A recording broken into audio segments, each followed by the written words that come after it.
قرآن پاک میں اللہ پاک نے فرمایا کہ میں نے ارادہ فرمایا ہے کہ اہل بیت کو پاک کر دوں. ریجس کا داشا بھی زیادہ صحیح مفہوم بتا سکتے ہیں، لیکن ہم عقیدت کے زور پہ جو انہوں نے ترجمہ انہوں نے کیا تھا وہ بالکل نہیں ہو سکتا. وہ پاکی کی وہ اعلیٰ معیار جہاں وہ اوروں کو پاک کر، یعنی اس پاک اتنا پاک کر دیں کہ ماشاءاللہ 12 پشتوں تک جن کے اولاد پاک سے وہ فیضان نبوت اپنی حقیقی روح کے ساتھ جو ہے وہ جاری و ساری رہا ہے. تو یہ ہے رجس سے پاک کر دیا کہ کوئی علائش ان کو کبھی بھی علائش زدہ نہ کر. تو یہ اس کا معنی یہ ہے کہ اللہ پاک نے نازدہ کہ ان کو تطہیر کے اس معیار پہ قائم کر دیا جائے کہ وہ اپنے نانا باپ کا جو فیضان ہے وہ امت کو بانٹ کے اور ہر دور میں بانٹ، چاہے نیزے کی نوک ہو یا کربو بلا کے ریگزار ہو یا بعد میں بھی بلا کا دور ہی رہا. آپ پہلے بلا پر لائیں، کسی دور میں 12 ماہ تک کوئی سکون کا آرام نہیں آیا، کوئی آرام کا آپ نے نہیں دیکھا. آپ نے مسلسل بلا کا دور گزارا ہے تمام آئمہ کرام نے، لیکن پھر بھی کلمہ حق کا بلند ہوتا ہے. امام جعفر صادق ہو، امام باقر ہو، امام کاظم ہو، کوئی یعنی کوئی بھی ہستی ہو، اس نے کلمہ حق کو سر بلند رکھنے کے لیے اپنے شب و روز اپنا زندگی کے ساری جو مصروفیات تھی وہ اس صرف نظر کی ہوئی تھی کہ کسی طرح نانے کے دین کا فروغ ہوتا ہے. حضرت داؤد طائی امام جعفر صادق سے عرض کرتے ہیں اے امام مجھے کوئی نصیحت کیجیے. تو آپ فرمانے لگے داؤد طائی آپ تو خود وقت کے بڑے ولی اللہ ہیں، میں آپ کو کیا نصیحت کروں. تو آپ بولیں گے حضور آپ کاشان نبوت کے نور ہیں، آپ بڑے چشم ہیں، آپ سے تو ساری امت جو ہے آپ کی طلبگاہ ہے، آپ نیچے تو لینا ہے. تو فرمانے لگے اے داؤد طائی میں تو ایسی شرمندگی میں ہر وقت رہتا ہوں کہ میں کیا بتاؤں گا، میں نانا جی کو کیا منہ دکھاؤں گا. حالانکہ اس وقت کے آپ یعنی سب بلند محدثوں میں،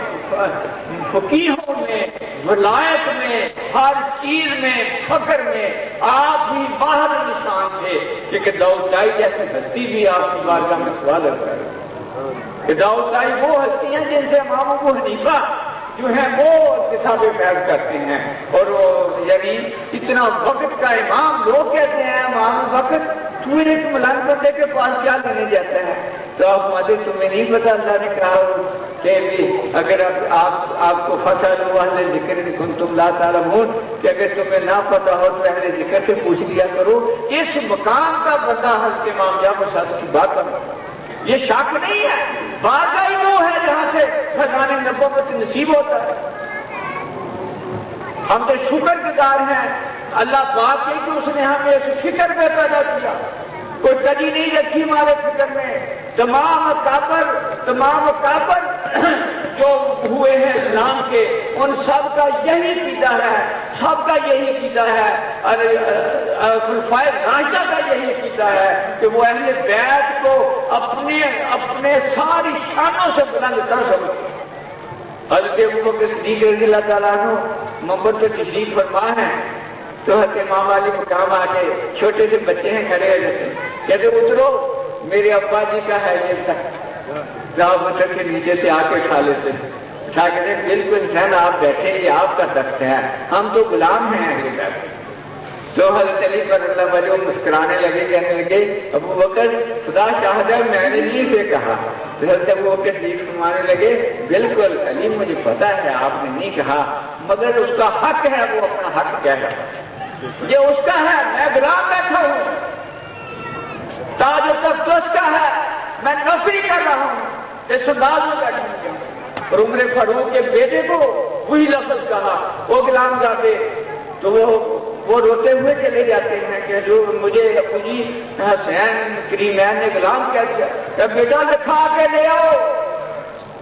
لکھا کے لے آؤ کہ حشر کا سامان ہے یہ میرے لیے،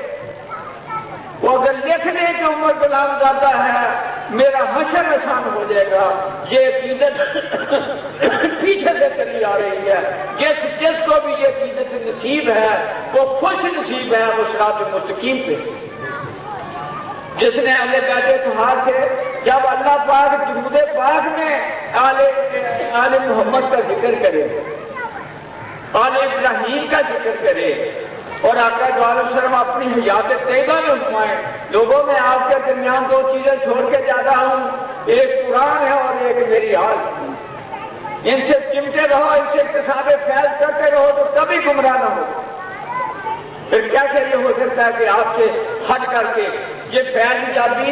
ایسے ڈائریکٹی نہیں ہے، یہ وہ عدیل صاحب فرماتے تھے نا، یہ فیض یابی عقیدت چاہتی ہے، محبت چاہتی ہے، یہ صرف لگاؤ چاہتی ہے، آپ کا ذکر پڑھ کے سن کے دیکھ لو آپ کے سینے روشن ہو تو مجھے یعنی یہ ضروری نہیں ہے کہ سامنے حضرت امام جعفر صادق بیٹھے ہوں۔ آج ہم حضرت امام جعفر صادق کا آپ کا ذکر کر رہے ہیں، آپ کا دو عالم سے ان سے خیر کی کرنے ہمارے سینوں کو منور کر رہے ہیں۔ اور یہ میں نہیں کہا، یہ بڑی ہستی حضور شاہ نقش بند رحمۃ اللہ فرماتے ہیں۔ آپ سے پوچھا گیا حضور جو بڑے بڑے اسلام گزر گئے ہیں ان سے فیض یاب کس طرح ہوا کہ جائے میں ان کا ذکر کیا کرو تمہارے سینے روشن کرو۔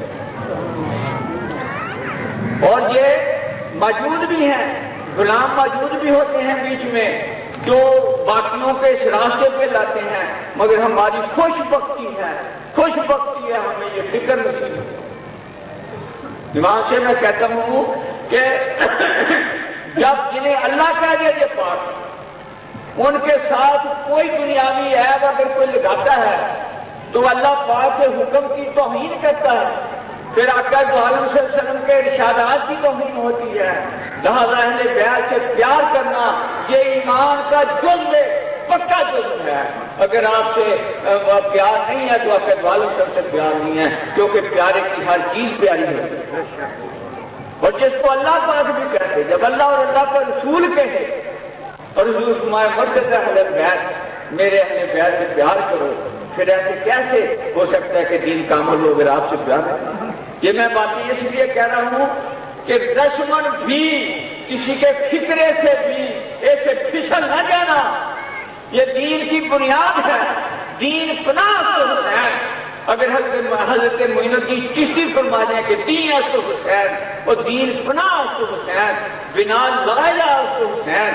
اتنا بڑے کامل ہستی جس کے ہاتھوں پہ 90 لاکھ ہندوؤں نے، جس کی نگاہوں سے مسلمان ہوا ہو،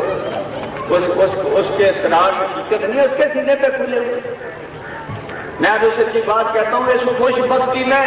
اللہ کے سجدے کرتے رہا کرو، اے بار اللہ کہ تو نے صحیح فکر عطا کر،